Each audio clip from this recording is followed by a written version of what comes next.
Hello and how are you guys? So how are you?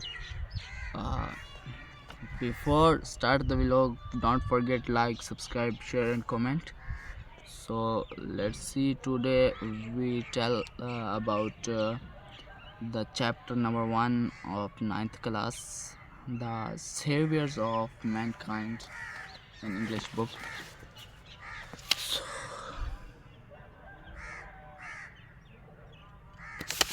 Let's see.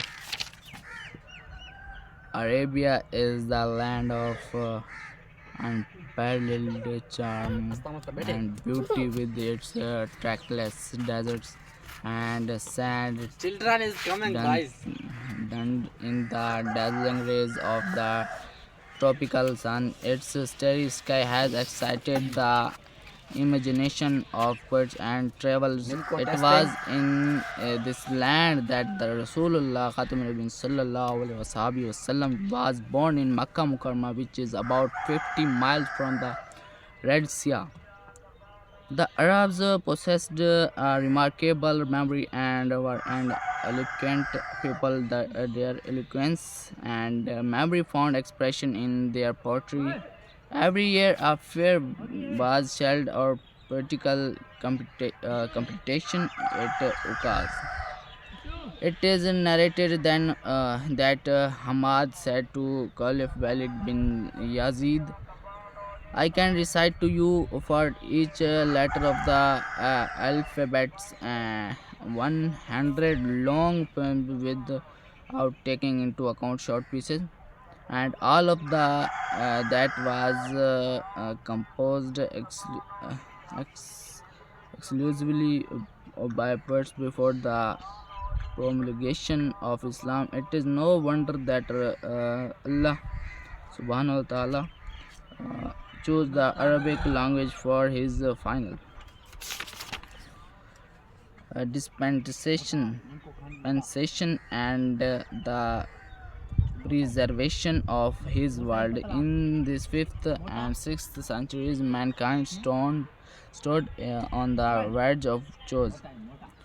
It seemed that a civilization which had taken 4,000 years to grow had started crumbling at this point in time. Allah subhanahu wa ta'ala raised our Rasul Khatam Nabin sallallahu alaihi wasallam among themselves. They lift humanity from ignorance into the light of faith.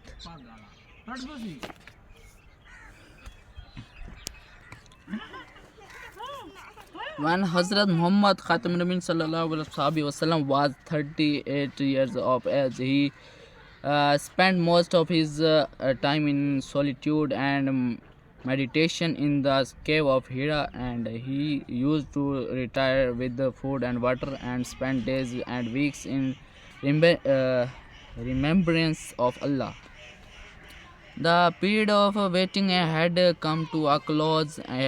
Heart was overflowing with profound compassion for humanity. He had a pressing urge and eradicate wrong beliefs, uh, social evils, uh, cruelty, and injustice. The moment had arrived when he was to boosted with Nabuat, and one day when he was in the cave of Hira and Hazrat Jibril Salam. Jabril came and conveyed to him the following message of Allah.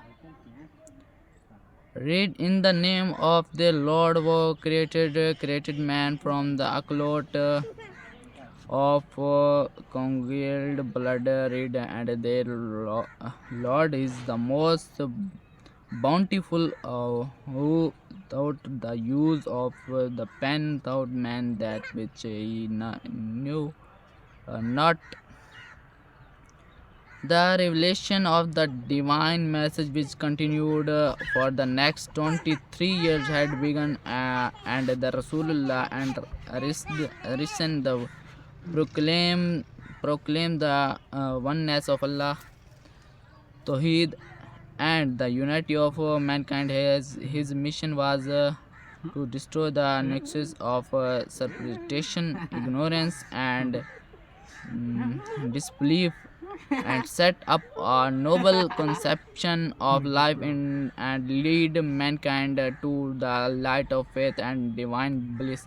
Since the this belief was threatening their dominance in the society, the pagan Arabs started to mount pressure on the Rasulullah and his followers. They wanted them renounce their cause and take to ideal worshipping. One on one occasion, to they sent a delegation to the Rasulullah, kind of caring uncle Hazrat Abu Talib. They told him either to restrain to Rasulullah from preaching Allah message or to face their enmity. Finding himself in a dilemma, he sent for his nephew and explained to him the situation. The Rasulullah responded with these memorable words. So, guys, we want to end here. Vlogs. Don't forget to like, subscribe, share, comment. See you soon in next vlog. Bye bye. Take care, everyone.